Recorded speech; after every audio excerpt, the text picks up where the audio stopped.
In today's video, I'm going to teach you how to collect deposit on Jobber. Taking a deposit up front helps lock in your schedule, reduces no-shows, and keeps cash flow healthy. Jobber makes this quick, and you can do it right from a client's profile. I'll walk you through the flow and share a few tips to keep everything clear and professional. Start on the Jobber home dashboard. Make sure you're signed in with a role that can take payments and that your payment processing is already set up on your account.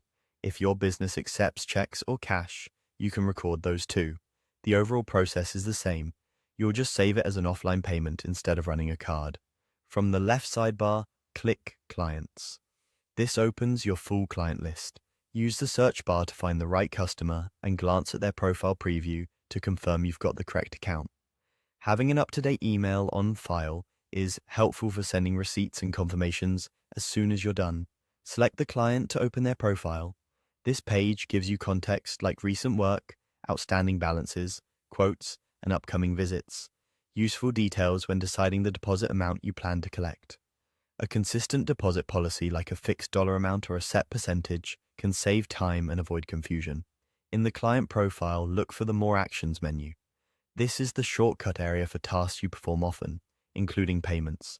Click More Actions to expand it, then choose Collect Payment.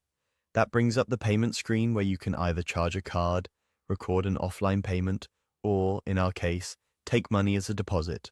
Next, click Collect Deposit. This switches the payment into deposit mode so the funds are tracked as a prepayment, not a final invoice payment.